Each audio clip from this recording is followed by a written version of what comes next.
নিষেধাজ্ঞা উপেক্ষা করে আবারও রাজপথে সক্রিয় হয়ে উঠেছে নিষিদ্ধ ছাত্র সংগঠন ছাত্রলীগ।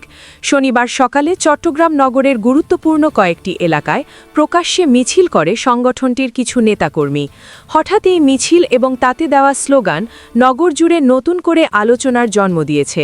সামাজিক যোগাযোগ মাধ্যমে ছড়িয়ে পড়া ভিডিও দেখে অনেকেই প্রশ্ন তুলছেন, নিষিদ্ধ ঘোষণার পরও কিভাবে বারবার এমন কর্মসূচি পালন করছে সংগঠনটি। পঞ্চলাইশ থানা এলাকায় সকালে হাতে ব্যানার নিয়ে 10 থেকে 12 জন ছাত্রলীগ নেতাকর্মীকে মিছিল করতে দেখা যায়। মিছিল চলাকালীন তারা ত্রয়োদশ জাতীয় সংসদ নির্বাচনের তফসিলের বিরুদ্ধে বিভিন্ন স্লোগান দেন। ভিডিওতে শোনা যায়, অবৈধ তফসিল মানি না, মানব না, অবৈধ রায় মানি না, মানব না সহ উত্তেজনাকর স্লোগান।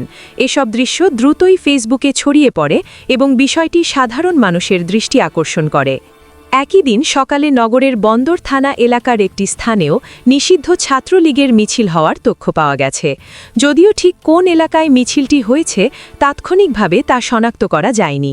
এই ঘটনায় পুলিশ বিষয়টি খতিয়ে দেখছে এবং মিছিলকারীদের শনাক্তে কাজ করছে বলে জানা গেছে। পঞ্চলাইশ থানার ভাষ্য অনুযায়ী সকালবেলায় নগরের 2 নম্বর গেট এলাকা থেকে প্রবর্তক মোড়ের দিকে মিছিলটি অগ্রসর হয়। মিছিলে অংশ নেওয়া ব্যক্তিদের আটক করতে পুলিশ অভিযান শুরু করেছে। প্রশাসনের পক্ষ থেকে জানানো হয়েছে, নিষিদ্ধ সংগঠনের কোনো ধরনের কার্যক্রম আইনত গ্রহণযোগ্য নয় এবং এ বিষয়ে কঠোর অবস্থান নেওয়া হবে। উল্লেখ্য, গত বছরের 5ই আগস্টের গণ অভ্যুত্থানের মাধ্যমে আওয়ামী লীগের সরকারের পতন ঘটে। এরপর ছাত্রলীগকে নিষিদ্ধ ঘোষণা করা হয় এবং আওয়ামী লীগের রাজনৈতিক কার্যক্রমও বর্তমানে নিষিদ্ধ রয়েছে।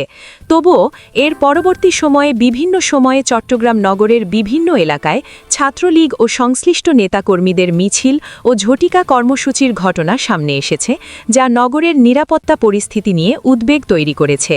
এরই মধ্যে ত্রয়োদশ জাতীয় সংসদ নির্বাচনের তফসিল ঘোষণা করেছে নির্বাচন কমিশন। তফসিল অনুযায়ী আগামী 12ই ফেব্রুয়ারি ভোট গ্রহণ অনুষ্ঠিত হওয়ার কথা রয়েছে।